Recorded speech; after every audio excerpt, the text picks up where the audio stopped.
Voici le protocole sanitaire de la rentrée scolaire. La très attendue note ministérielle relative à la rentrée scolaire a été publiée ce vendredi 28 août en milieu d'après-midi. Cette note de 60 pages détaille les différents modèles pédagogiques possibles en fonction de l'évolution épidémiologique. En principe, le présentiel est la règle, rappelle la note. Sauf pour cette période de hausse du nombre de cas de Covid-19, où le principe est inversé, c'est le distanciel qui est la règle, et le présentiel est devenu une option, en attendant l'amélioration espérée de la situation épidémiologique. La note ministérielle, dont le contenu s'impose au public, au privé et au préscolaire, les missions ne sont pas citées, insiste sur la nécessité d'une discrimination positive en faveur du monde rural, et des élèves vulnérables issus de familles en situation précaire. Il est également précisé que l'enseignement à distance sera relayé par des chaînes de télévision et de plateformes homologuées par le ministère, avec possibilité de créer des classes virtuelles. La partie protocole sanitaire est très détaillée sur la page 44. Le protocole numéro 1, avant la rentrée ou l'arrivée à l'école.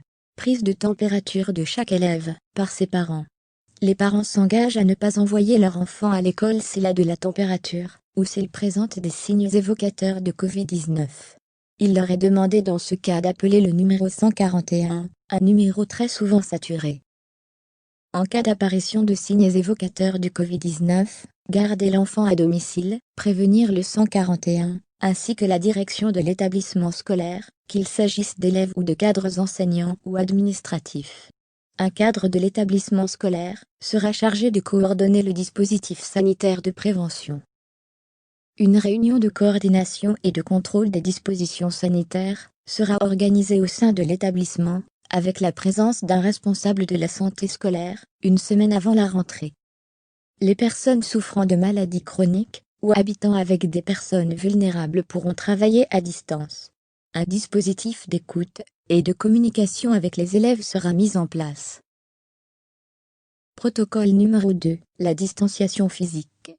Elle signifie que la distance entre deux personnes ne peut pas être inférieure à 1 mètre dans n'importe quelle direction. À l'arrivée à l'école, les élèves sont placés en les plaçant en 2 rangs, en respectant la distance d'1 mètre.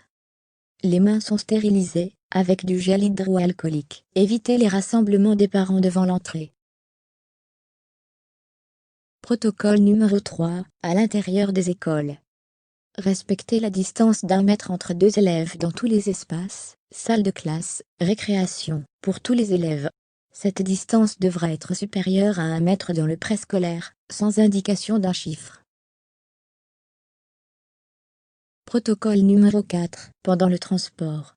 Les véhicules de transport scolaire ne doivent pas dépasser 50% de leur capacité.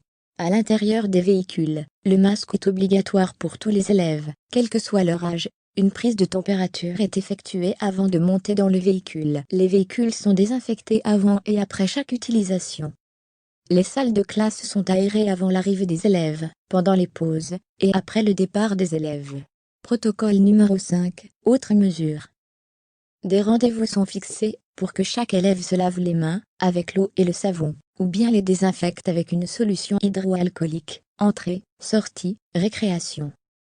Le port du masque est obligatoire, dès la 5e année du primaire. Les salles de classe sont aérées avant l'arrivée des élèves, pendant les pauses, et après le départ des élèves. Un espace doit être prévu dans chaque établissement, pour pouvoir isoler immédiatement chaque personne, élève ou cadre, présentant en cours de journée, une suspicion de Covid-19, avec port de masque médical, FFP2, fourni par l'administration. Contactez l'un des numéros suivants, 141 08 01 00 4 747 300.